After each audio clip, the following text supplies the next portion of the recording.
검푸른 먹물을 들이부은 듯한 밤하늘이 기괴한 굉음과 함께 쩍 갈라지며 시뻘건 뇌화, 보가 지상으로 내리꽂혔다. 그 섬광 속에서 비늘이 문드러지고 살점이 터져나가는 거대한 백색의 그림자가 단말마의 비명조차 지르지 못한 채 허공에서 곤두박질치고 있었으니 그것은 구름을 타고 승천해야 할 용이 아니라 날개가 꺾인 채 추락하는 한 마리의 이묵이었다. 쏟아지는 폭우는 빗물반, 핏물반이 되어 산자락을 적셨고 천년을 기다려온 승천의 순간이 이토록 처참한 죽음으로 뒤바뀌는 찰나에도 그 거대한 뱀의 금빛 눈동자는 하늘이 아닌 땅바닥에 엎드려 절규하는 한 선비를 향해 고정되어 있었다. 온몸의 뼈가 으스러지는 고통이 밀려왔지만 백사는 찢어진 입가로 희미한 미소를 머금었으니 이는 천년의 영생을 포기하고 찰나를 사는 미물인 인간을 위해 스스로 파멸을 선택한 자만이 가질 수 있는 숭고하고도 슬픈 안식이었다. 과연 무엇이 저 냉혈한 파충류로 하여금 신이 되기를 거부하고 흙탕물 속의 죽음을 택하게 만들었단 말인가.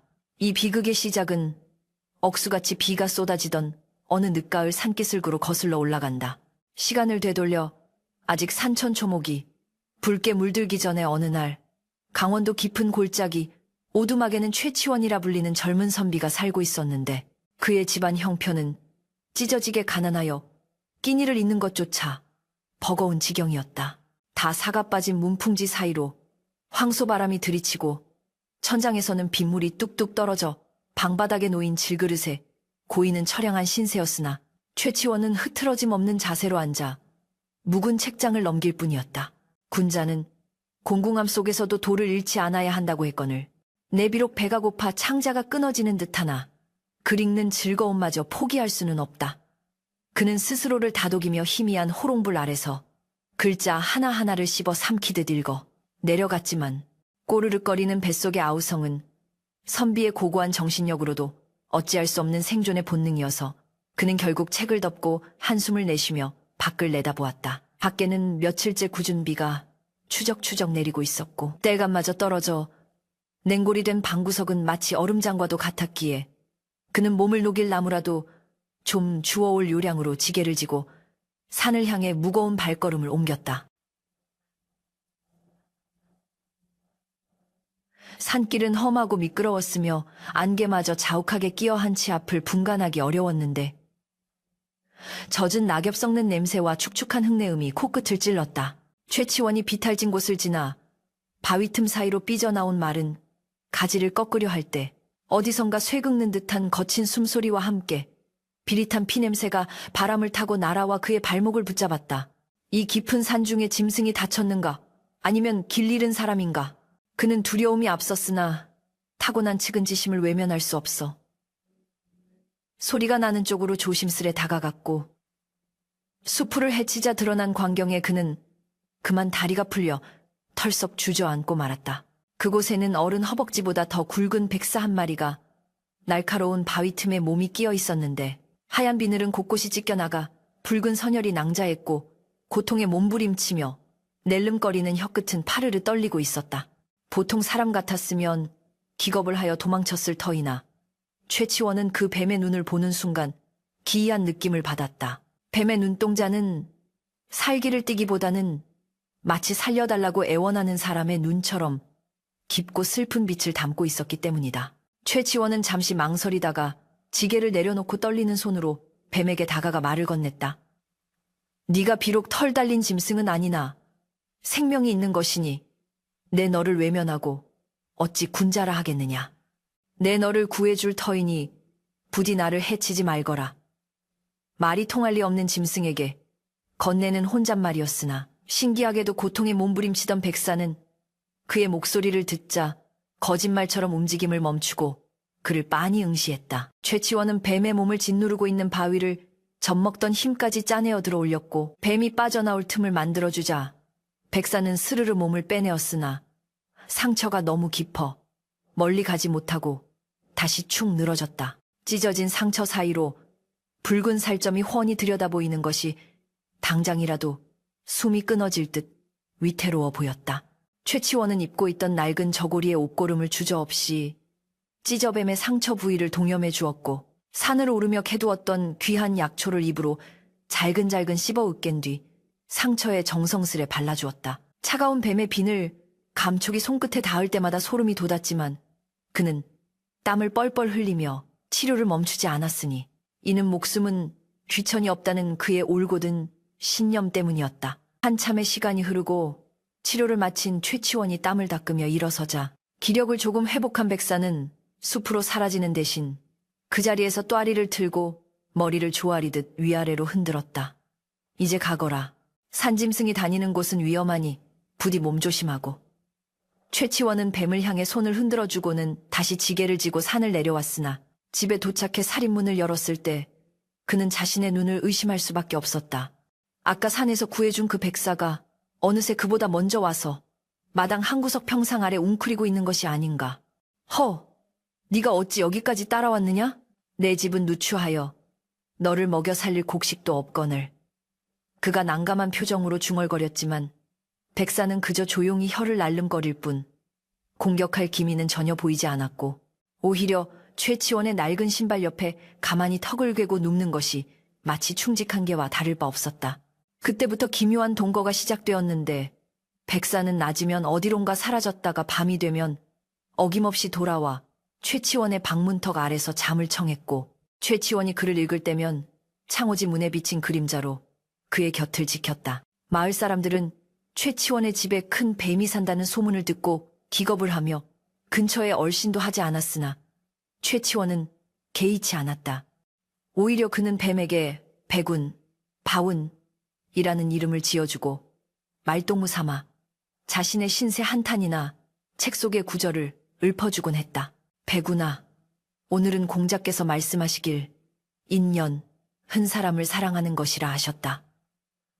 너와 내가 모습은 다르나 서로를 해치지 않고 의지하니 이것 또한 인이 아니겠느냐. 밤늦도록 책을 읽는 최치원의 낭낭한 목소리가 흘러나오면 백사는 문 밖에서 스르르 몸을 일으켜 마치 그 소리를 경청하듯 귀를 기울이는 신용을 했다. 그러던 어느 날 밤 최치원이 책을 읽다 깜빡 잠이 들었는데 꿈속에서 하얀 소복을 입은 선인이 나타나 그에게 절을 올리며 말했다. 선비님, 제 목숨을 구해주신 은혜는 뼈에 사무쳐 있지 못할 것입니다. 저는 천년을 수행하여 곧 용이 될 이무기이오나 마지막 탈피를 앞두고 흉악한 사냥꾼의 덫에 걸려 죽을 운명이었습니다. 허나 선비님의 인덕으로 목숨을 건졌으니 남은 100일의 수행을 선비님 곁에서 마무리하고 승천하여 반드시 그 은혜를 갚겠나이다. 꿈에서 깬 최치원은 식은땀을 흘리며 문을 열어보았고 어둠 속에서 푸른 안광을 빛내며 자신을 바라보는 백사와 눈이 마주쳤다. 그제야 최치원은 이 백사가 평범한 뱀이 아닌 영물임을 확신하게 되었다. 네가 정령용이 될 이묵이란 말이냐. 천년의 세월을 인내하며 하늘을 꿈꾸는 네가 나 같은 가난한 선비의 목숨을 귀히 여겨 찾아왔구나. 최치원은 가슴 한구석이 뭉클해짐을 느꼈다.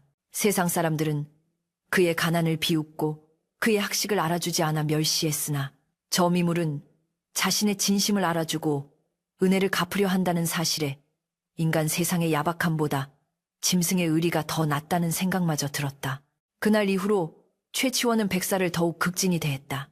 자신이 먹을 죽을 덜어 백사에게 나누어 주었고 추운 날이면 아궁이에 불을 덧대어 백사가 웅크린 평상 밑을 따뜻하게 데워주었다. 백사 또한 은혜에 보답하듯 신비한 능력을 발휘하기 시작했는데 어느 날은 최치원이 뗄감이 없어 걱정하고 있자 다음날 아침 마당에 마른 장작이 산더미처럼 쌓여있기도 했고 산짐승들이 물어다 놓은 산삼이나 귀한 버섯이 부엌 앞에 놓여있기도 했다. 마을 사람들은 이를 두고 산신령이 도운 것이라 수군거렸지만 최치원은 그것이 백운의 지심을 알고 남몰래 고마워했다. 그러나 호사다마 하우시 또 뭐라 했던가. 평화롭던 이들의 동거에 검은 그림자가 들이우기 시작한 것은 백사의 승천을 불과 70일 앞둔 시점이었다. 마을의 낯선 기운이 감돌기 시작하더니 밤마다 닭이나 개가 흔적도 없이 사라지는 궤변이 잇따랐다. 마을 촌장과 장정들이 순찰을 돌았지만 범인의 그림자조차 찾을 수 없었고 흉흉한 소문은 삽시간에 퍼져나갔다. 어떤 이는 산에 사는 호랑이의 소행이라 했고 어떤 이는 원한 맺힌 귀신이 나타난 것이라 했으나 최치원의 집마당에 또아리를 튼 백사만은 그 불길한 기운의 정체를 정확히 감지하고 있었다. 백사는 밤마다 잠들지 못하고 씩씩거리는 소리를 내며 허공을 향해 도끼를 내뿜었는데 이는 단순한 경계가 아니라 다가오는 거대한 적에 대한 본능적인 공포와 적개심의 발로였다. 최치원은 백사의 이런 변화를 눈치채고 걱정스러운 마음에 물었다. 백운아, 어찌하여 밤마다 잠을 이루지 못하고 그리 불안해하느냐? 혹 내게 닥칠 화를 미리 알고 그러는 것이냐? 하지만 백사는 슬픈 눈으로 그를 바라볼 뿐 닥쳐올 재앙을 인간의 언어로 설명해 줄 수가 없었다. 그러던 어느 날 해질 무렵 최치원의 오두막 살인문 밖에서 가녀린 여인의 목소리가 들려왔다.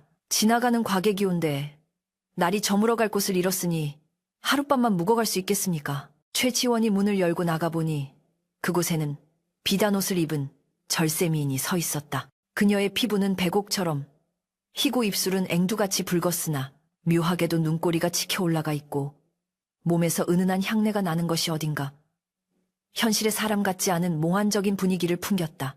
최치원은 남녀가 유별하고 집이 누추하다 하여 거절하려 했으나 여인은 갈 곳 없는 처지를 호소하며 눈물까지 글썽이니 마음 약한 최치원은 결국 사랑채를 내어주기로 했다. 누추한 곳이지만 비바람은 피할 수 있을 것이오. 내일 날이 밝는 대로 길을 떠나시오. 최치원이 여인을 안내하여 방으로 들이는 순간 평상 밑에 숨죽이고 있던 백사가 갑자기 튀어나와 여인을 향해 맹렬하게 씩씩거라며 덤벼들듯 위협했다. 평소 온순하던 백사의 돌변한 태도에 최치원은 크게 당황하여 소리쳤다. 백운아, 어찌 손님에게 무례하게 구느냐. 물러가거라. 최치원의 호통에 백사는 억울한 듯 바닥을 꼬리로 치며 격렬하게 저항했지만 결국 주인의 명을 거역하지 못하고 슬금슬금 뒷걸음질쳐 어둠 속으로 물러났다. 여인은 놀란 가슴을 쓸어내리는 척하며 묘한 미소를 지었다. 선비님 댁에 저런 흉물이 살고 있었군요. 짐승은 주인을 닮는다는데 저 뱀은 어찌 저리 사나운지요. 여인의 말에는 가시가 돋쳐 있었으나 최치원은 미안한 마음에 고개를 숙였다. 놀라게 해드려 죄송하오. 본래 순한 녀석인데 오늘따라 유독 예민한 듯하오. 여인은 괜찮다며 방으로 들어갔지만 문이 닫히는 순간 그녀의 눈동자가 순식간에 시커먼 곤충의 눈처럼 변했다가 다시 사람의 눈으로 돌아오는 것을 최치원은 보지 못했다. 방에 들어간 여인은 짐을 풀지도 않고 벽에 기대어 앉아 혀를 날름거리며 중얼거렸다. 저놈이 바로 천년 묵은 이묵이었구나. 내 천년 묵은 지네로서 저놈의 여의주만 삼키면 단번에 용이 될 수 있을 터인데 감히 인간 따위에게 빌부터 승천을 꿈꾸다니 가소롭기 짝이 없구나. 여인의 정체는 인근 산 너머 흑룡굴에 사는 천년 묵은진의 요괴였으며 이무기가 승천을 앞두고 기운이 가장 맑아진 때를 노려 그 정기를 빼앗고자 인간으로 둔갑하여 찾아온 것이었다. 그날 밤 최치원은 이상한 꿈을 꾸었다. 꿈속에서 백운이 피투성이가 된 채 울부짖으며 그에게 외쳤다. 선비님, 저 여인을 믿지 마십시오. 저 여인은 사람이 아닙니다. 도망치십시오. 꿈에서 깬 최치원은 땀에 흠뻑 젖어 있었고 밖에서는 심상치 않은 바람소리가 들려왔다. 방문을 열어보니 마당 한가운데서 백사가 또리를 튼 채 여인이 머무는 사랑채를 향해 살기 어린 눈빛을 쏘아대고 있었고 사랑채 방문 틈으로는 검붉은 연기가 스며 나오고 있었다. 이것은 단순한 손님과 주인의 만남이 아니라 천년의 수행을 건두 영물의 목숨을 건 대결에 서막이 올랐음을 알리는 신호였다. 최치원은 본능적으로 엄청난 재앙이 자신의 집에 들이닥쳤음을 직감하고 마른 침을 삼켰다. 과연 이 가난하고 힘없는 선비가 요괴들의 싸움 속에서 살아남을 수 있을 것인가? 그리고 백사는 은인을 지키고 무사히 용이 되어 승천할 수 있을 것인가? 운명의 수레바퀴는 이미 굴러가기 시작했고 그 누구도 멈출 수 없는 파국을 향해 치닫고 있었다. 밤새 쏟아지던 장대비가 그치고 찾아온 새벽은 젖은 소미불처럼 무겁고 축축했다. 안개가 자욱하게 깔린 마당에는 간밤의 혈투를 암시하듯 비릿한 흙내음이 진동하고 있었으나 인간인 최치원의 눈에는 그저 평온한 아침 풍경일 뿐이었다. 사랑채 문이 삐걱거리며 열리고 여인이 모습을 드러냈는데 그녀는 밤새 한숨도 못 잔 사람처럼 초췌한 기색이 아니라 오히려 어제보다 더 화색이 돌고 피부는 윤기가 흘러 마치 아침 이슬을 머금은 복사꽃 같았다. 그녀는 부엌으로 들어가 능숙한 솜씨로 아궁이에 불을 지피기 시작했다. 타닥타닥 장작 타는 소리와 함께 구수한 밥 짓는 냄새가 냉골 같던 오두막에 퍼져나가자 그를 읽다 밤을 새운 최치원은 뱃속이 요동치는 것을 느끼며 방문을 열었다. 이게 무슨 냄새인가? 그의 물음에 여인은 소매로 입을 가리고 수줍게 웃으며 답했다. 선비님께서 어젯밤 누추한 제게 잠자리를 내어주신 은혜가 하해와 같아 가진 것은 없으나마 정성을 다해 조반을 지었습니다. 변변찮지만 드시지요. 최치원이 툇마루로 나가보니 다 찌그러진 개다리 소반 위에는 김이 모락모락 나는 흰 쌀밥과 맑은 국, 그리고 산나물 무침이 정갈하게 차려져 있었다. 쌀독이 바닥난 지 오래인 이 집구석에서 어디서 이런 귀한 쌀이 났는지 물으려 했으나 여인은 눈치 빠르게 말을 가로챘다. 제가 떠돌이 생활을 하며 비상금으로 지니고 있던 쌀을 조금 털었습니다. 선비님의 안색이 창백하여 보양이라도 해드리고 싶었습니다. 최치원은 그녀의 마음 씀씀이가 고마워 코끝이 찡해졌다. 세상 인심이 흉흉하여 굶어 죽는 이가 허다한데 하룻밤 묵어가는 과객이 집주인을 위해 이토록 정성을 보이다니. 그는 온매무새를 바로하고 정중히 고개를 숙였다. 내 가난하여 대접도 제대로 못했는데 도리어 신세를 지는구려. 이 은혜는 잊지 않겠소. 그가 숟가락을 들려던 찰나 마루 밑 어둠 속에서 하얀 그림자가 번개처럼 튀어올라 밥상을 덮쳤다. 와장창. 그릇이 깨지는 요란한 소리와 함께 밥상이 뒤엎어졌고 하얀 쌀밥은 흙바닥에 나뒹굴었다. 백사였다.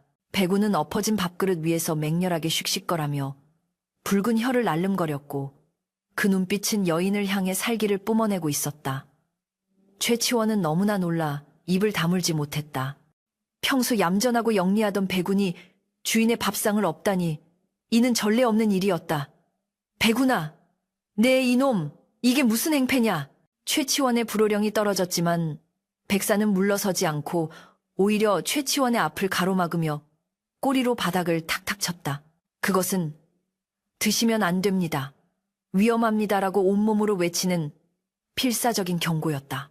그러나 최치원의 눈에는 그저 짐승이 먹을 것을 탐해 행패를 부리거나 낯선 일을 경계하여 사납게 구는 것으로밖에 보이지 않았다. 여인은 기겁을 하며 뒤로 물러나 주저앉았고 눈가에 그렁그렁 눈물을 매달았다. 아이고, 제가 짐승이 싫어하는 짓을 했나 봅니다. 감히 미물이 무서워. 정성껏 차린 밥상을. 여인의 가증스러운 울음소리에 최치원은 미안함과 부끄러움으로 얼굴이 화끈거렸다. 그는 빗자루를 들어 백사를 향해 휘둘렀다. 썩 물러가지 못할까? 네가 비록 영물이라 하나 사람의 도리를 모르는 짐승이 되려느냐? 저리 가서 반성하거라. 백사는 빗자루에 얻어맞으면서도 슬픈 눈으로 최치원을 한참이나 바라보았다. 그 눈빛에는 원망보다는 자신의 뜻을 알아주지 못하는 주인에 대한 안타까움이 서려 있었으나 결국 백사는 힘없이 고개를 떨구고 마당 구석의 장독대 뒤로 몸을 숨겼다. 최치원은 엎어진 밥을 수습하며 여인을 위로했다. 면목이 없소. 저 녀석이 본래 저런 놈이 아닌데 아마 곧 승천할 때가 되어 기운이 예민해진 모양이요. 여인은 눈물을 닦으며 묘한 미소를 지었다. 아닙니다. 짐승이 사람 마음을 어찌 다 알겠습니까? 다시 상을 차려올 터이니 기다려 주십시오. 그녀가 부엌으로 들어가자 장독대 뒤에 숨어있던 백사는 흙투성이가 된 밥알을 혀끝으로 살짝 맛보았고 그 즉시 고통스러운 듯 몸을 비틀며 검은 토사물을 개워냈다. 밥에는 무생무취의 독, 즉 진해의 도끼가 서려 있었던 것이다. 그날부터 여인은 아예 최치원의 집에 눌러앉을 기세였다. 그녀는 자신의 이름을 묘령이라 밝혔는데 고향의 역병이 돌아 가족을 모두 잃고 홀로 떠돌다 이곳에 당도했다고 했다. 묘령은 낮에는 바느질과 집안일을 도맡아 했고 밤에는 최치원의 말동무가 되어주었다.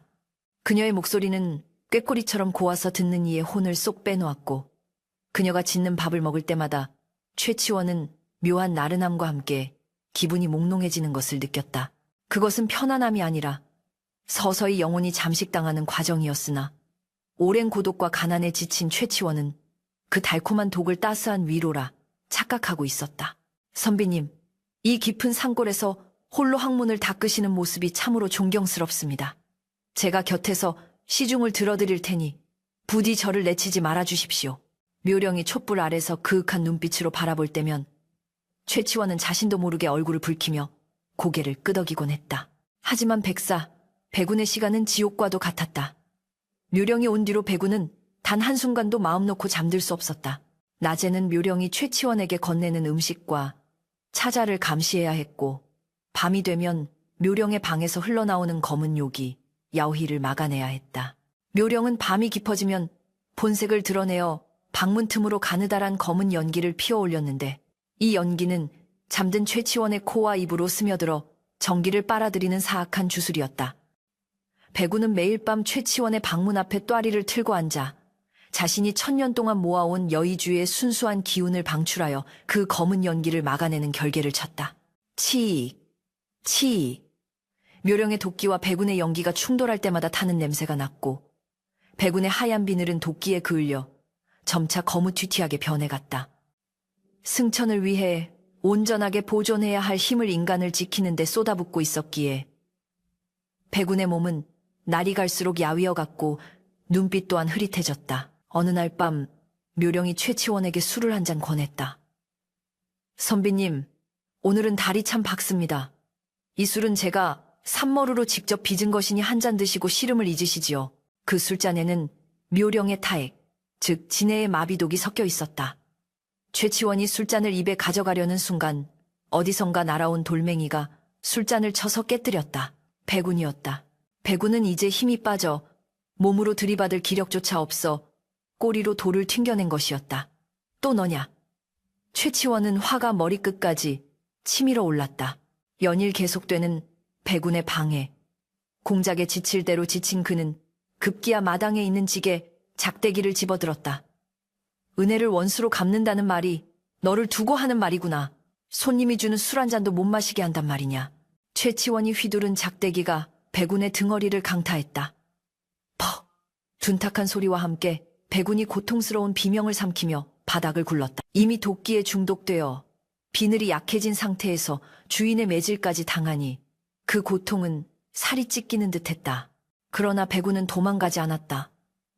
매를 맞으면서도 최치원의 바지가랑이를 물고 늘어지며 애원하듯 그를 바라보았다. 그 눈빛은 마치 제발 저 여자를 멀리하세요. 죽습니다. 선비님이 죽습니다. 라고 절규하는 듯했다. 최치원은 백운의 그 처절한 눈빛에 잠시 멈칫했다. 천년 묵은 이무기의 눈에서 굵은 눈물방울이 뚝뚝 떨어지고 있었기 때문이다. 짐승이 눈물을 흘리다니. 최치원의 가슴 속에서 일말의 의구심과 죄책감이 꿈틀거렸다. 그때 묘령이 다급히 달려와 최치원의 팔을 잡았다. 선비님, 고정하십시오. 짐승이 질투가 나서 그러는가 봅니다. 때린다고 알아듣겠습니까? 그저 방에 가두어 두시지요. 그녀는 백운을 걱정하는 척했으나 실상은 백운이 더 이상 방해하지 못하도록 격리하려는 속셈이었다. 최치원은 한숨을 내쉬며 작대기를 던져버렸다. 내 너를 불쌍히 여겨 거두었거늘. 네가 이리도 나를 실망시키는구나. 당분간 헛간에 들어가 근신하고 있거라. 최치원은 백운을 어두컴컴한 헛간에 가두고 빗장을 걸어버렸다. 닫힌 문틈 사이로 백운의 슬픈 눈동자가 사라지자 묘령의 입가에는 비릿한 미소가 번졌다. 이제 방해꾼은 사라졌구나. 며칠만 더 전기를 빨아들이면 저 멍청한 선비는 껍데기만 남을 것이고 나는 저 이무기의 여의주까지 삼켜 완벽한 용이 될 것이다. 그날 밤 헛간에 갇힌 백운은 틈새로 새어들어오는 달빛을 바라보며 깊은 탄식을 내뱉었다. 몸은 상처투성이고 기력은 바닥났으나 그가 걱정하는 것은 자신의 안위가 아니라 오로지 헛간 밖 묘령의 도가, 두야, 앞에 무방비로 노출된 최치원의 목숨이었다. 백운은 헛간 바닥에 흙을 파내어 그곳에 자신의 몸을 묻고 대지의 기운을 빌려 마지막 힘을 쥐어짜기 시작했다. 비록 몸은 갇혔으나 영혼의 힘으로라도 주인을 지켜야 했기에 한편 마을에는 흉흉한 소문이 더욱 기승을 부렸다.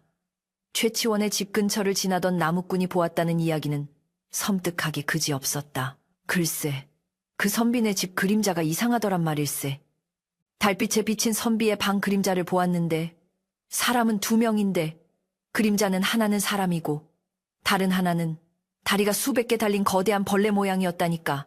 사람들은 헛것을 보았다며 나무꾼을 타박했으나 공포는 전염병처럼 번져나갔다. 마을의 가축들은 이제 밤마다 비명조차 지르지 못하고 말라 비틀어진 채 발견되었고 그 사체에는 어김없이 2개의 작은 구멍이 뚫려 있었다. 그것은 명백한 독충의 소행이었다. 최치원의 몸 상태는 급격히 나빠졌다. 그는 자꾸만 헛것이 보이고 손발이 차가워지며 가슴이 답답해오는 증상을 느꼈다. 묘령은 이를 두고 산속의 찬 기운 탓이니 제가 다려드리는 약을 드셔야 합니다라며 검붉은 탕약을 내밀었다. 그 탕약에서는 역겨운 단내가 났지만 최치원은 묘령을 의심하지 않고 받아 마셨다. 약을 넘길 때마다 목구멍이 타들어가는 듯했지만 마시고 나면 일시적으로 기운이 솟는 듯한 환각에 빠졌다. 그것은 죽음으로 가는 급행열차와도 같았다. 헛간에 갇힌 배구는 그 냄새만 맡고도 그것이 오공독, 우공독, 진해의 독임을 알았다. 배구는 벽을 긁으며 울부짖었으나 그 소리는 포고와 천둥 소리에 묻혀 최치원에게 닿지 않았다. 승천까지 남은 시간은 이제 고작 열흘. 배구는 선택해야만 했다. 이대로 갇혀서 주인이 죽어가는 것을 지켜볼 것인가, 아니면 금기를 깨고 자신의 본 모습을 드러내어 인간을 공포에 떨게 하더라도 요괴와 맞서 싸울 것인가. 밤이 깊어 삼경이 되자 묘령은 잠든 최치원의 머리맡에 앉아 그의 이마를 쓰다듬었다. 그녀의 손톱이 서서히 길어지며 검게 변했고 아름답던 얼굴 가죽이 흐물거리며 그 밑으로 딱딱한 껍질이 드러나기 시작했다. 어리석은 인간, 내 놈의 간이 참으로 싱싱해 보이는구나. 이무기 녀석이 제법 잘 지켜주었지만 이제 그놈도 한계다. 오늘 밤 내 놈의 정기를 반쯤 취하고 내일은 나머지 반을 취하리라. 그녀가 입을 벌리자쩍 갈라진 턱 사이로 맹독을 머금은 동리가 번뜩였다. 바로 그때 닫혀있던 방문이 쾅 하고 박살나며 거대한 힘이 방 안으로 들이닥쳤다. 그것은 헛간의 문을 부수고 나온 분노로 온몸이 하얗게 빛나는 백사, 배군이었다. 하지만 배군의 모습은 예전의 그 신비로운 영물이 아니었다. 비늘은 깨지고 피범벅이 되었으며 눈에서는 피눈물이 흐르고 있었다. 승천을 앞둔 이무기가 가장 피해야 할 것, 즉 살생, 사성의 업을 짊어질 각오를 하고 들이닥친 것이었다. 방 안에는 팽팽한 긴장감이 감돌았고 잠든 최치원만이 이 끔찍하고도 슬픈 전쟁을 모른 채 가쁜 숨을 몰아쉬고 있을 뿐이었다. 방문짝이 산산조각 나며 흩날리는 먼지 속에서 배구는 피투성이가 된 몸을 일으켜 세우고는 묘령을 향해 찢어질 듯한 포효를 내질렀다. 천년묵은 이무기의 분노가 서린 그 기세는 실로 엄청나서 방 안의 촛불이 일시에 꺼지고 석가래가 우지끈거리며 흔들렸다. 그러나 묘령은 눈 하나 깜짝하지 않았다. 오히려 그녀는 입가에 비릿한 미소를 머금은 채 잠들어 있는 최치원의 목덜미에 날카로운 손톱을 살며시 가져다 대었다. 쉿, 조용히 하거라, 미무라. 내 놈이 여기서 난동을 부리면 이 연약한 선비의 목숨은 어찌 되겠느냐. 내 손톱이 조금만 더 깊이 들어가면 이자의 경동맥이 끊어지는 것은 순식간이다. 배구는 그 비열한 협박에 멈칫할 수밖에 없었다. 당장이라도 달려들어 저 요괴의 목을 물어뜯고 싶었지만 인질로 잡힌 주인의 목숨이 경각에 달려 있었다. 배구는 억울함에 몸을 부르르 떨며 붉게 충혈된 눈으로 묘령을 노려보았다. 그 눈빛은 1000개의 칼날보다 더 날카로웠으나 당장은 무력할 수밖에 없는 처지였다. 묘령은 배군의 그 무력감을 즐기듯 깔깔거렸다. 그래, 그렇게 얌전히 굴어야지. 너도 알다시피 내 독은 이미 이자의 오장육부에 깊이 스며들었다. 네가 가진 여의주의 기운으로 억누르고 있다 한들 해독할 수 있는 건 오직 나뿐이다. 네가 나를 죽이면 이 선비도 고통 속에서 피를 토하며 죽게 될 것이야. 그것은 반은 사실이고 반은 거짓이었다. 진해의 독은 강력했으나 이무기의 순수한 연기로 정화하지 못할 것은 아니었다. 허나 그러기 위해서는 배군이 자신의 생명과도 같은 여의주를 희생해야만 했다. 묘령은 배군이 승천을 앞두고 감히 그런 선택을 하지 못하리라 확신하고 있었다. 사흘 뒤면 천문, 텐문, 이 열리는 날이다. 그때까지 얌전히 있거라. 내가 이자의 정기를 취하고 나면 껍데기는 네게 돌려줄 터이니 묘령은 조롱 섞인 말을 남기고는 연기처럼 사라져버렸다. 방 안에는 다시 정막이 찾아왔고 깨진 문틈으로 찬바람만이 윙윙거리며 들어왔다. 배구는 스르르 몸을 낮춰 최치원의 곁으로 다가갔다. 선비의 얼굴은 흑빛으로 변해 있었고 이마에는 식은땀이 송글송글 맺혀 있었다. 호흡은 가파르고 불규칙했으며 입술은 타들어가고 있었다. 배구는 자신의 차가운 머리를 최치원의 뜨거운 이마에 갖다 대었다. 선비님, 어찌하여 저런 요물을 들이셨습니까? 제 말이 들리지 않으십니까? 배구는 마음속으로 울부짖었다. 그때 최치원이 고통스러운 신음과 함께 헛소리를 중얼거렸다. 배구나, 춥구나. 너무 춥구나. 내가 너를 때렸는데 어찌 내 곁에 있느냐. 의식이 혼미한 와중에도 그는 배군을 찾고 있었다. 그 목소리를 들은 배군의 가슴이 미어지는 듯했다. 짐승인 자신에게 처음으로 너도 생명이다라고 말해주었던 사람, 자신의 상처를 찢어진 옷자락으로 감싸주었던 그 투박하고 따뜻한 손길. 배군은 결심했다. 자신의 승천보다 이 사람의 목숨을 구하는 것이 먼저라고. 그날 밤 최치원은 기나긴 악몽 속을 헤매었다. 꿈속에서 그는 끝없는 늪에 빠져 허우적거리고 있었는데 늪 속에는 수천 마리의 지네가 우글거리며 그의 살을 파먹으려 달려들었다. 살려주시오. 누구 없소. 그가 절망적으로 외칠 때 하늘에서 눈부신 빛이 쏟아지며 하얀 밧줄이 내려왔다. 고개를 들어보니 그것은 밧줄이 아니라 배군의 꼬리였다. 배군은 사람의 말을 했다. 선비님, 제 꼬리를 잡으십시오. 제가 끌어올리겠습니다. 최치원이 필사적으로 꼬리를 잡자 배군은 그를 늪 밖으로 끌어내어 안전한 바위 위에 올려주었다. 그리고는 인간의 모습으로 변하여 최치원 앞에 섰다. 훤칠한 키에 백옥 같은 피부, 그리고 금빛 눈동자를 가진 청년의 모습이었다. 배구나? 네가 어찌 사람의 모습을. 최치원이 놀라 묻자 청년은 슬픈 미소를 지으며 말했다. 선비님, 저는 곧 떠나야 할지도 모릅니다. 허나 명심하십시오. 곁에 있는 여인은 사람이 아닙니다. 그녀가 주는 음식은 독이고 그녀의 말은 닷줄처럼 선비님을 죽음으로 올가매고 있습니다. 최치원은 꿈속에서도 가슴을 치며 통곡했다. 내 눈이 멀어 너를 알아보지 못하고 매질을 했구나. 미안하다. 정말 미안하다. 배구는 고개를 저으며 최치원의 손을 잡았다. 그의 손은 얼음장처럼 차가웠다. 제게 미안해하지 마십시오. 선비님은 저를 죽음에서 구해주신 은혜인입니다. 이제 제가 갚을 차례입니다. 부디 정신을 차리시고 내일 밤 뇌우가 칠 때 절대로 방 밖으로 나오지 마십시오. 무슨 소리가 들려도 눈을 감고 귀를 막으셔야 합니다. 배군의 당부는 간절했다.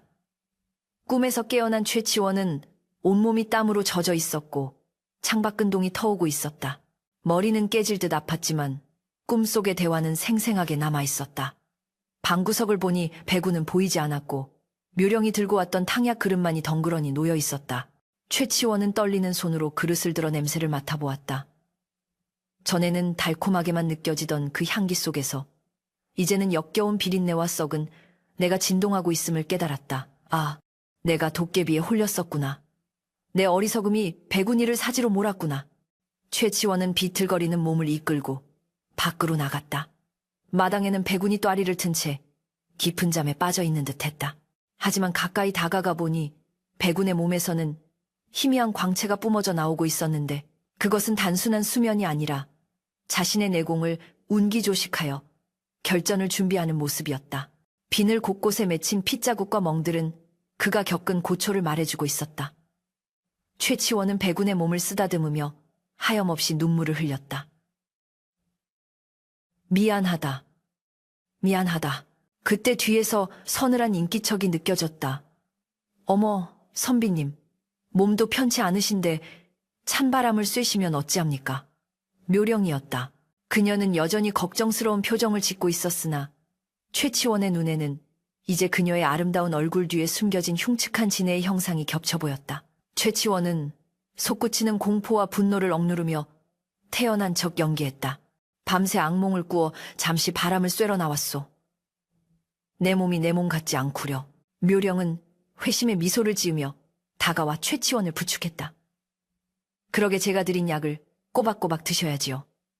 오늘 밤은 제가 특별히 더 진한 약을 다려드리겠습니다. 그걸 드시면 씻은 듯이 나을 것입니다. 그녀의 손길이 닿는 곳마다 소름이 돋았지만 최치원은 이를 악물고 참아냈다. 고맙소. 그대의 정성이 지극하구려. 최치원이 방으로 들어가자 묘령은 마당에 누운 백운을 힐끔 쳐다보며 중얼거렸다. 이제 하루 남았다. 내일 밤이면 너도 저 선비도 모두 내 뱃속으로 들어갈 것이다. 묘령은 승리를 확신하고 있었다. 인간은 이미 중독되어 거동조차 힘들고 이무기는 상처 입고 지쳐 있으니 천년의 기다림 끝에 찾아온 용이 될 기회는 온전히 자신의 것이라 믿어 의심치 않았다. 그러나 백운은 포기하지 않았다. 그는 웅크린 채 몸 안에 여의주를 굴리며 마지막 선택을 고민하고 있었다.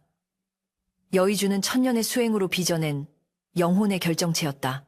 이것을 삼키면 용이 되어 하늘로 오를 수 있지만 이것을 뱉어내어 최치원에게 먹이면 그의 몸에 퍼진 맹독을 씻어내고 목숨을 구할 수 있었다. 하지만 여의주를 잃은 이무기는 다시는 승천할 기회를 얻지 못할 뿐더러 영력을 잃고 평범한 뱀으로 돌아가거나 그 자리에서 소멸하게 될 운명이었다. 하늘로 오르는 것이 과연 나에게 무슨 의미가 있는가? 구름 위를 논이는 영광이 은인의 싸늘한 주검 앞에서 무슨 소용이란 말인가? 백운의 마음속에서 갈등은 치열했으나 이미 답은 정해져 있었다. 그는 용이 되고픈 욕망보다 인간을 향한 연민과 의리를 택했다. 짐승이 인간보다 낫다는 말이 헛되지 않음을 그는 목숨으로 증명하려 하고 있었다. 다음 날 저녁, 하늘은 시커먼 먹구름으로 뒤덮였고 바람은 산천을 뒤흔들었다. 승천의 때가 다가오고 있었다. 대기는 팽팽한 긴장감으로 터질 듯했고 멀리서 천둥 소리가 우르릉거리며 다가왔다. 묘령은 본색을 드러내기 시작했다. 그녀는 더 이상 인간의 가면을 쓸 필요가 없다고 판단했다. 부엌에서 약을 다리는 척하던 그녀는 옷을 찢어밟기고 거대한 지네의 하반신을 드러냈다. 수백 개의 다리가 마루를 긁는 소리가 가자가자 하며 섬뜩하게 울려 퍼졌다. 그녀는 펄펄 끓는 독약을 들고 최치원의 방문을 열어젖혔다. 자, 선비님, 마지막 약입니다. 이걸 드시고 편안히 가시지요. 그녀의 목소리는 쇠를 긁는 듯 거칠었고 눈은 시뻘겋게 달아올라 있었다. 최치원은 방구석에 웅크리고 앉아 떨고 있었으나 그의 손에는 백운이 몰래 물어다준 날카로운 은장도가 들려 있었다. 내 인연, 정체를 드러냈구나. 최치원이 소리쳤지만 공포에 질린 목소리는 힘이 없었다. 그 순간 천지가 개벽하는 듯한 굉음과 함께 지붕이 날아갔다. 폭우가 쏟아지는 하늘 아래 거대한 백사가 똬리를 풀고 일어섰다. 백운이었다. 그는 더 이상 헛간에 병든 뱀이 아니었다.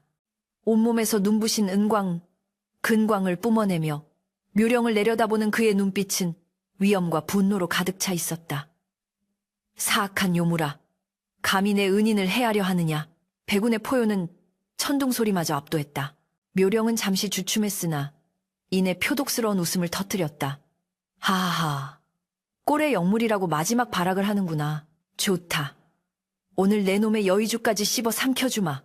묘령은 입에서 검은 동무, 두 무리를 내뿜으며 백운에게 달려들었다. 백운은 피하지 않고 정면으로 맞섰다. 엉겨붙은 두 괴수의 싸움으로 최치원의 오두막은 순식간에 박살이 났고 최치원은 쏟아지는 빗속으로 튕겨나갔다. 흙탕물에 뒹굴며 고통스러워하는 최치원을 본 백운의 눈동자가 흔들렸다. 묘령은 그 틈을 놓치지 않고 백운의 목덜미를 수십 개의 다리로 감아 조이며 날카로운 독리를 박아 넣었다. 끄아! 백운의 비명이 밤하늘을 갈랐다. 붉은 피가 분수처럼 솟구쳐 빗물에 섞여 흘러내렸다. 그러나 백운은 고통 속에서도 입에 머금고 있던 무언가를 최치원을 향해 뱉어내었으니 그것은 영롱하게 빛나는 푸른 구슬, 바로 여의주였다. 구슬은 빗줄기를 뚫고 날아가 최치원의 품에 떨어졌다. 선비님, 그것을 삼키십시오. 어서. 백운의 절규가 들려왔다. 최치원은 손에 잡힌 따뜻한 구슬을 바라보았다.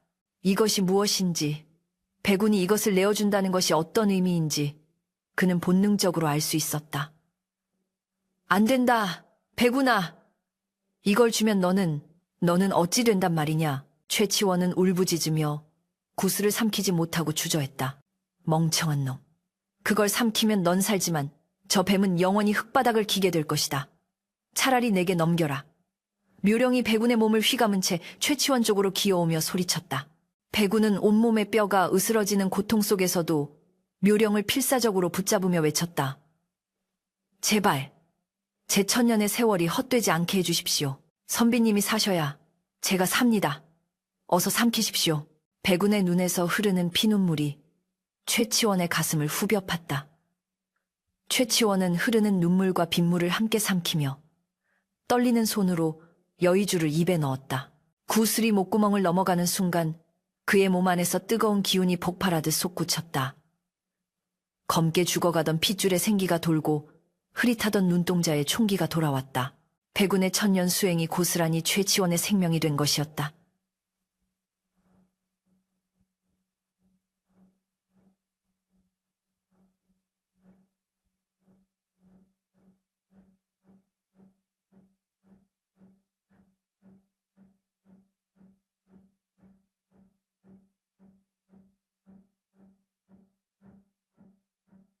이제 돌이킬 수 없는 마지막 승부가 남았다. 여의주를 잃은 백운은 급격히 쇠약해졌지만 그의 눈빛만은 그 어느 때보다 평온했다. 그는 자신의 모든 것을 인간에게 주었고 이제 남은 것은 껍데기뿐인 육신으로 저 요괴와 함께 지옥으로 떨어지는 것뿐이었다.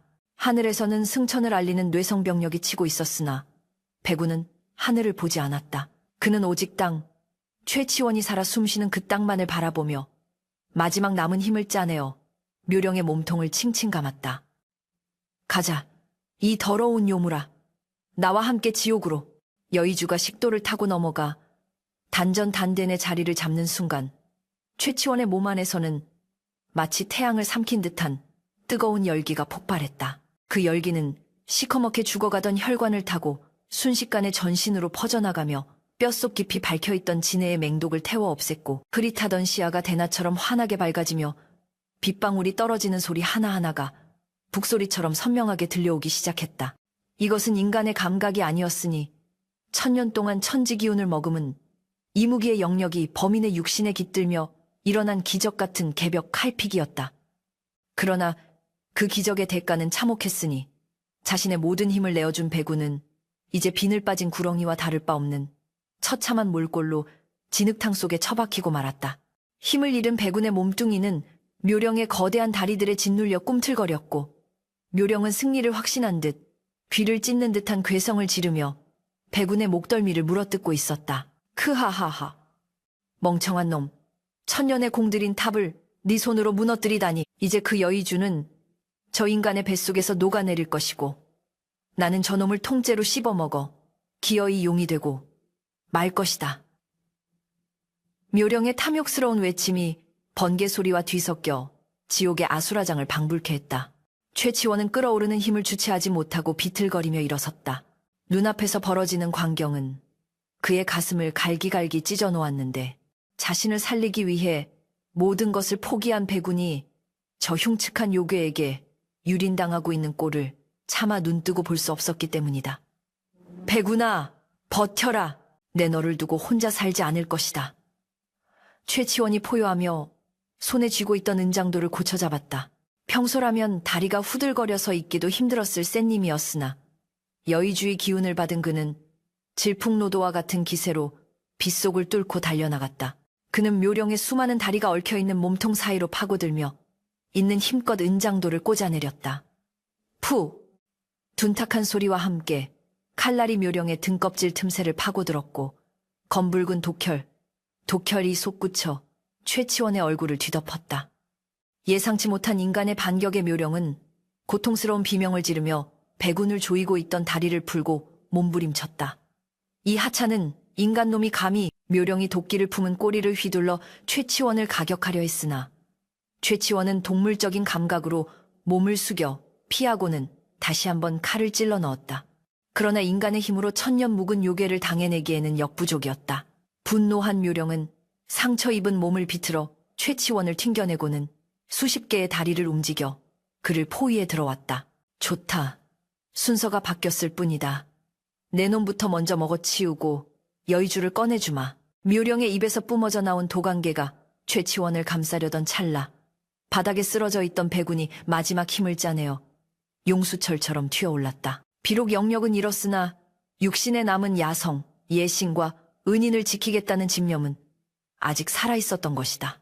백운은 묘령의 머리통을 칭칭 감아올려 그녀의 시야를 가리고 날카로운 이빨로 묘령의 붉은 눈동자를 정확히 물어뜯었다. 키에 묘령의 끔찍한 비명소리가 산천을 울렸고 눈을 잃은 진의 요괴는 미친 듯이 날뛰며 주변의 나무들을 박살내기 시작했다. 백운은 묘령의 몸에 매달린 채 이리저리 내동댕이 쳐지면서도 결코 입을 떼지 않았으니 그의 하얀 몸뚱이는 묘령의 다리에 긁히고 찔려 걸레 조각처럼 너덜너덜해졌다. 폭우는 더욱 거세져 앞이 보이지 않을 지경이었고 하늘에서는 승천의 시각을 알리는 뇌성병력이 쉴 새 없이 내리꽂혔다. 본래라면 이 시간 백운은 여의주를 물고 구름을 타고 올라가야 했으나 지금 그는 진흙탕 속에서 피투성이가 된 채 요괴와 엉켜 뒹굴고 있었다. 최치원은 땅바닥을 기어가 백운의 꼬리를 붙잡고 울부짖었다. 백운아, 그만해라. 이러다 정말 죽는다. 제발 놓아라. 하지만 백운은 묘령의 머리를 꽉 문 채 텔레파시와 같은 마음의 소리를 최치원에게 전했다. 선비님, 피하십시오. 멀리 도망가십시오. 놈은 제가 데리고 가겠습니다. 그것은 유언과도 같은 비장한 각오였다. 백운은 알고 있었다. 여의주가 없는 자신은 더 이상 용이 될 수 없으며 이대로 묘령을 살려두면 최치원은 물론 온 마을이 쑥대밭이 될 것임을. 그는 승천을 포기한 대가로 스스로를 희생하여 재앙을 끝내려는 최후의 선택을 한 것이다. 눈을 잃고 발광하던 묘령은 본능적으로 최치원의 뱃속에 있는 여의주의 기운을 감지하고 백운을 매단 채 최치원 쪽으로 기어오기 시작했다. 내 눈, 내 놈을 씹어먹어. 내 눈을 되찾으리라. 묘령의 흉측한 턱이 최치원의 코앞까지 다가왔을 때 하늘이 쩍 갈라지며 눈부신 섬광이 번쩍였다. 바로 그때였다. 백운은 묘령의 목을 감은 채 하늘을 향해 고개를 쳐들었다. 그는 용이 되기를 포기했으나 하늘을 향해 마지막으로 간청했다. 하늘이시여, 굽어 살피소서. 비록 제가 여의주를 잃어 승천할 자격을 잃었으나 이 사악한 요물을 벌하고 은인을 구할 수 있게 허락해 주소서. 백운의 간절한 염원이 닿았는지 아니면 요괴들의 싸움에 하늘이 노했는지 구름 사이로 시퍼런 벼락 불기둥이 두 괴수를 향해 정통으로 내리꽂혔다. 쿡콱콱쾅 천지를 뒤흔드는 폭음과 함께 백운과 묘령은 거대한 불기둥에 휩싸였다.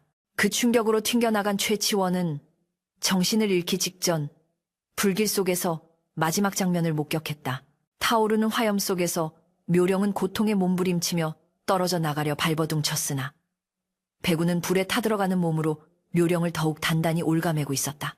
백운은 고통스러운 와중에도 최치원을 바라보며 편안한 눈빛을 보내고 있었는데 그 눈빛은 마치 이제 되었습니다. 부디 평안하십시오. 라고 말하는 듯했다. 이윽고 두 번째, 세 번째, 벼락이 연달아 떨어지며 두 요괴의 형체는 맹렬한 불길과 연기 속으로 사라져버렸다. 산이 무너질 듯한 굉음이 멈추고 거짓말처럼 비가 잦아들기 시작했다. 최치원은 안 돼. 백운아, 안 되라고 쉰 목소리로 중얼거리며 젖은 흙바닥에 얼굴을 파묻고 정신을 잃고 말았다. 그의 몸 안에서는 여의주의 기운이 은은하게 박동하며 기절한 주인의 생명을 지키고 있었으나 그 기운의 원래 주인이었던 백운은 이제 세상 어디에도 존재하지 않는 잿더미가 되어 흩어지고 있었다. 얼마나 시간이 흘렀을까? 최치원이 눈을 떴을 때는 이미 동이 터오고 있었다. 폭풍우가 휩쓸고 간 자리는 처참했다. 오두막은 기둥뿌리만 남은 채 완전히 무너져 내렸고 마당은 움푹 패여 거대한 구덩이가 생겨 있었다. 최치원은 옥신거리는 몸을 일으켜 비틀비틀 구덩이 쪽으로 다가갔다. 그곳에는 벼락에 맞아 검게 그을린 흙과 재만이 수북하게 쌓여 있었고 매캐한 냄새가 코를 찔렀다. 백운아, 묘령아. 그는 혹시나 하는 마음에 재더미를 맨손으로 파헤치기 시작했다. 손톱이 깨지고 피가 났지만 그는 멈추지 않았고 미친 사람처럼 흙을 퍼내며 백운의 흔적을 찾았다. 한참을 파내려갔을 때 흙 속에서 반짝이는 무언가가 발견되었다. 그것은 벼락의 열기에 녹아내리다만 새끼손가락만 한 하얀 뼈 조각 하나였다. 거대했던 백운의 육신은 모두 타버리고 오직 그 작은 뼈 조각 하나만이 그가 이곳에 존재했었음을 증명하고 있었다. 반면 진의 요괴 묘령의 시체는 형체도 없이 바스러져 검은 가루가 되어 바람에 날려가고 없었다. 최치원은 그 작은 뼈 조각을 가슴에 품고 오열했다. 하늘도 무심하시지. 천년을 기다려온 내 꿈이 고작 이런 것이었더냐. 나 같은 놈이 무엇이라고. 고작 나 하나 살리자고. 그 긴 세월을 버렸단 말이냐. 그의 통곡 소리는 텅 빈 산골짜기에 메아리쳐 울려 퍼졌다. 그는 자신이 살아남았다는 안도감보다는 자신 때문에 백운이 희생되었다는 죄책감에 숨을 쉴 수가 없었다. 뱃속에 있는 여의주는 여전히 따스한 온기를 내뿜으며 그를 위로하려 했으나 그 온기는 최치원에게는 불덩이보다 더 뜨거운 형벌과도 같았다.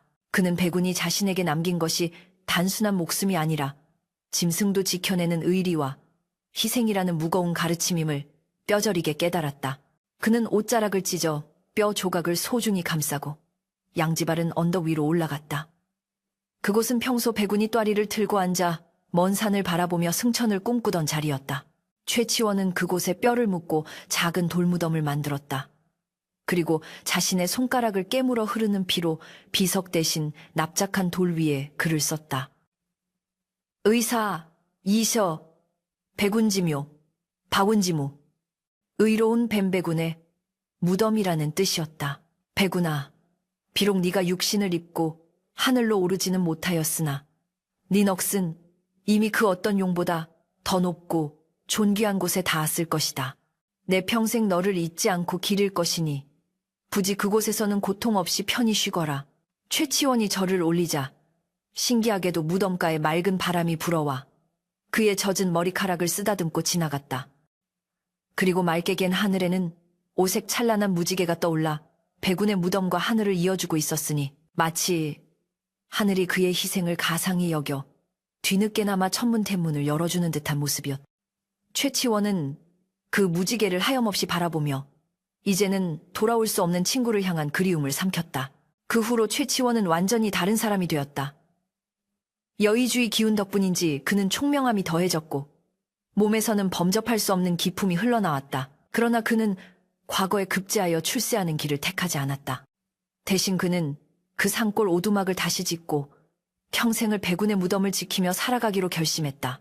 마을 사람들은 요괴가 사라지고 평화가 찾아온 것에 기뻐하며 최치원에게 감사를 표하려 찾아왔으나 최치원은 굳게 닫힌 문 밖으로 짧은 말만 전할 뿐이었다.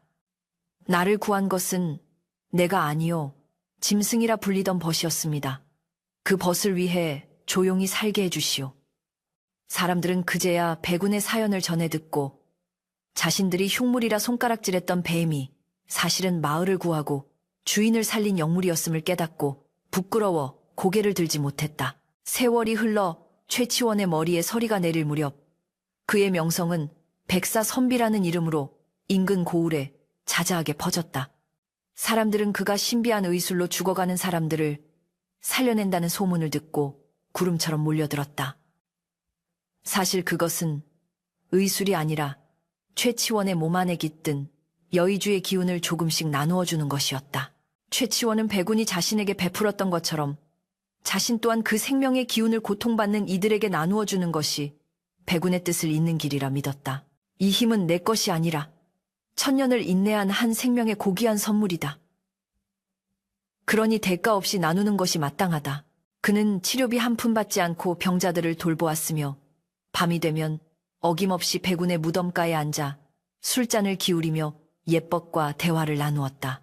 바람이 대나무 숲을 스치는 소리가 들릴 때면 그는 그것이 백운의 대답이라 여기며 쓸쓸하지만 따뜻한 미소를 지었다.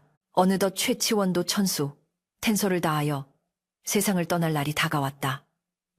임종을 앞둔 날 밤 그는 제자들과 마을 사람들을 물리고 홀로 백운의 무덤을 찾았다. 노쇠한 몸을 이끌고 무덤 앞에 앉은 그는 흐릿한 눈으로 밤하늘을 올려다보았다. 백운아, 너무 오래 기다리게 했구나. 이제 네가 준 이 생명 남김없이 쓰고 너에게 돌려주러 간다. 그가 눈을 감자 그의 몸에서 푸른빛이 은은하게 피어오르더니 작은 구슬 모양이 되어 공중으로 떠올랐다.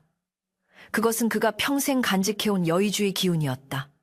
구슬은 잠시 최치원의 주검 주위를 맴돌다가 마치 주인을 찾은 강아지처럼 백운의 무덤 속으로 스르르 스며들어갔다. 그 순간 무덤이 갈라지며 눈부신 빛과 함께 거대한 백룡, 바룽의 형상이 솟구쳐 올랐다. 그것은 환상이었을까? 아니면 최치원의 넋과 백운의 넋이 하나가 되어 비로소 이루어낸 진정한 승천이었을까? 백룡은 맑은 울음소리를 내며 밤하늘을 유유히 날아올랐고 그 뒤를 이어 최치원의 모습과 닮은 빛 하나가 나란히 하늘로 사라졌다.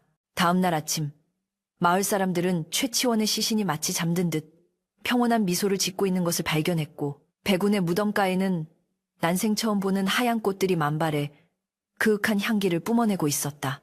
전설은 그렇게 끝이 났으나 의로운 뱀과 그를 잊지 않은 선비의 이야기는 천년이 지난 지금까지도 사람들 입에서 입으로 전해지며 진정한 인간다움이 무엇인지를 묻고 있다. 폭풍우가 휩쓸고 지나간 자리는 참혹했지만 그 폐허 위로 떠오르는 아침에는 무심하리만큼 찬란했다. 무너진 오두막의 잔해와 시커멓게 타버린 땅바닥을 멍하니 내려다보던 최치원은 마치 넋이 나간 사람 같았다. 그의 품 안에는 잿더미 속에서 찾아낸 백운의 작은 뼈조각 하나가 소중하게 감싸져 있었고 뱃속에서는 백운이 남긴 여의주의 기운이 뜨겁게 요동치며 슬픔으로 차가워진 그의 육신을 억지로 지탱하고 있었다. 백운아, 네가 가고 없는 세상에서 나 홀로 숨쉬는 것이 무슨 의미가 있단 말이냐. 그는 갈라진 목소리로 중얼거렸으나 대답해줄 것은 이제 곁에 없었다. 그때 마을 사람들이 웅성거리는 소리가 들려왔다. 밤새 천지가 개벽하는 듯한 소리에 겁에 질려 숨어있던 마을 사람들이 날이 밝자 조심스레 산으로 올라온 것이었다. 그들은 처참하게 파괴된 현장과 그 가운데 피투성이가 되어 앉아있는 최치원을 보고 경악을 금치 못했다. 선비님, 살아계셨군요. 대체 밤새 무슨 일이 있었던 겁니까? 최치원은 촌장과 마을 사람들에게 자초지종을 설명하지 않았다.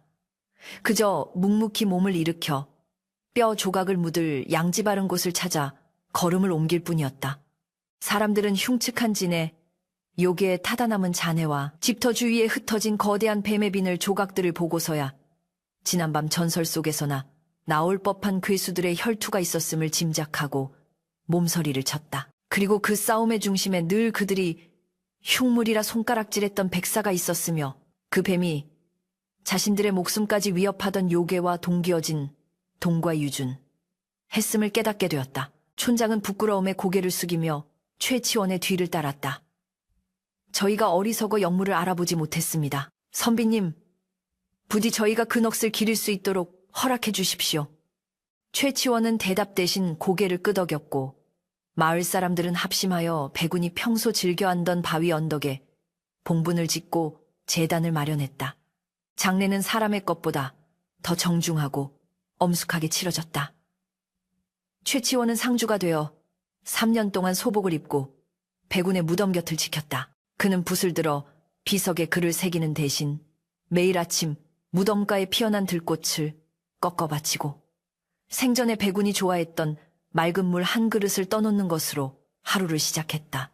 밤이 되면 그는 무덤의 등을 기대고 앉아 하늘을 올려다보며 백운과 마음속 대화를 나누었다. 백운아, 춥지는 않느냐? 네가 준 이 생명, 하루하루가 내게는 빚이고 또 형벌이다. 허나 네가 지켜낸 목숨이니 함부로 버릴 수도 없구나. 그의 눈물은 마를 날이 없었으나 뱃속의 여의주는 그가 슬픔에 잠식되어 쓰러지지 않도록 끊임없이 맑은 기운을 불어넣어 주었다. 그것은 백운이 죽어서도 주인을 지키고 있다는 명백한 증거였다. 3년상이 끝난 후 최치원은 산을 내려가지 않고 그 자리에 작은 초가집을 다시 지었다. 그리고 그는 자신에게 남겨진 여의주의 힘을 세상에 갚기로 결심했다. 백운이 자신의 천년 수행을 포기하고 선택한 생명의 가치를 실천하는 것만이 벗의 희생을 헛되지 않게 하는 유일한 길이라 믿었기 때문이다. 소문은 바람을 타고 천리밖까지 퍼져나갔다. 강원도 깊은 산골에 백사선비가 사는데 그의 손길이 닿으면 다 죽어가던 병자도 자리를 털고 일어난다는 신비한 이야기였다. 전국 각지에서 난치병 환자들이 구름처럼 몰려들었고 최치원의 집 앞은 문전성시를 이루었다. 최치원은 찾아오는 이들을 마다하지 않았다. 그는 병자의 환부에 손을 얹고 배군의 기운을 운용하여 독을 빼내고 막힌 혀를 뚫어주었다. 치료를 받은 사람들은 입을 모아 말했다. 선비님의 손에서 따뜻하고 부드러운 기운이 흘러나와 온몸을 감싸는 듯 했습니다. 마치 어머니의 품속 같기도 하고 거대한 산이 지켜주는 느낌이었습니다. 그것은 배군의 성정, 싱칭, 그대로였다. 강인하지만 부드럽고 위험있지만 자애로운 기운. 최치원은 치료의 대가로 재물을 받지 않았다. 대신 그는 병이 나은 사람들에게 배군의 무덤에 국화 한 송이를 바치게 했다. 어느새 배군의 무덤 주변은 사시사철 지지 않는 꽃들로 뒤덮여 꽃무덤이라 불리게 되었고 마을 사람들은 매년 배군이 죽은 날에 맞춰 거대한 위령제를 지내며 그 의로운 넋을 기렸다. 세월은 유수, 쉐이와 같이 흘러 어느덧 최치원의 머리에도 하얀 서리가 내려앉고 얼굴에는 깊은 주름이 패였다. 그는 이제 지팡이 없이는 거동하기 힘든 노인이 되었으나 눈빛만은 여전히 청년 시절처럼 맑고 깊었다. 자신의 수명이 다해가고 있음을 직감한 최치원은 제자들과 마을 사람들을 불러 모았다. 내 이제 갈 때가 되었소. 그동안 여러분 덕분에 외롭지 않았소. 내가 죽거든 관을 쓰지 말고 배군의 무덤 옆에 묻어주시오. 살아서 못다한 이야기를 저승에서나마 나누고 싶구려. 사람들은 눈물을 흘리며 그의 마지막을 지켰다. 그날 밤 유난히 밝은 보름달이 산자락을 비추었다. 최치원은 힘겨운 몸을 이끌고 툇마루에 앉아 마지막으로 배군의 무덤을 바라보았다. 배군아, 이제 이 무거운 짐을 내려놓고 네 곁으로 간다. 너무 늦게 가서 미안하구나. 그의 호흡이 점차 옅어지고 심장 박동이 느려질 때 기이한 현상이 일어났다. 그의 단전 깊은 곳에 자리 잡고 있던 여의주가 환한 빛을 발하며 몸 밖으로 빠져나온 것이다. 푸른 빛을 띠는 영롱한 구슬은 최치원의 눈앞에서 빙글빙글 돌더니 밤하늘을 향해 쏘아 올려진 화살처럼 솟구쳐 올랐다. 그 순간 맑았던 밤하늘에 갑자기 오색 구름이 몰려들며 상서로운 기운이 감돌았다. 그리고 구름 사이로 거대한 백룡, 발롱 한 마리가 모습을 드러냈다. 그것은 예전에 상처 입고 피투성이었던 이무기의 모습이 아니었다. 온몸의 비늘은 다이아몬드처럼 빛났고 머리에는 위험 있는 뿔이 돋아 있었으며 네 발톱은 구름을 움켜쥐고 있었다. 백룡은 지상에 있는 최치원을 향해 천천히 내려왔다. 그 눈동자, 천년 전 산길에서 최치원을 바라보던 그 애처롭고도 선한 금빛 눈동자 그대로였다. 최치원은 흐릿해지는 의식 속에서도 미소를 지었다. 배구나, 너였구나. 네가 드디어 용이 되었구나. 백룡은 부드러운 입김을 불어 최치원의 노쇠한 육신을 감싸 안았다. 그러자 최치원의 육신에서 맑은 영혼이 빠져나와 젊은 날의 모습으로 변했다. 선비 차림의 영혼은 백룡의 등에 올라탔고 백룡은 기쁨에 겨운 듯 맑고 긴 울음소리를 내질렀다. 기잉, 그 소리는 슬픔이 아닌 환희의 노래였다. 백룡은 최치원을 태우고 구름을 헤치며 하늘 높이 날아올랐다. 지상에 남은 마을 사람들은 밤하늘에 피어오른 쌍무지개와 별똥별처럼 하늘로 올라가는 두 개의 빗줄기를 보며 경이로움에 무릎을 꿇었다.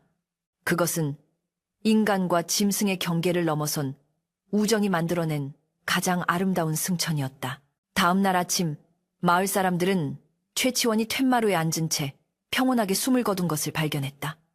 그의 얼굴에는 세상의 모든 번뇌를 벗어던진 해탈한 미소가 서려 있었다.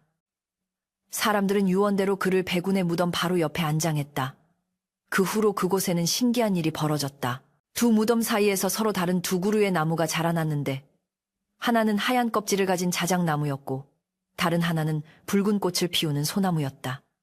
두 나무는 자라면서 서로의 가지를 얽어매어 마치 포옹하는 듯한 형상인 열리지가 되었고 비바람이 몰아쳐도 서로를 지탱하며 흔들리지 않았다. 후세 사람들은 이 나무를 의인목이라 불렀고 이 고개를 용이 되어 올라간 고개라는 뜻의 용승령 형랭이라 이름 지었다. 길을 지나던 나그네들은 이곳에 들러 돌 하나를 얹으며 소원을 빌곤 했는데 진심으로 남을 위해 기도하는 사람의 소원은 반드시 이루어진다는 전설이 전해져 내려온다.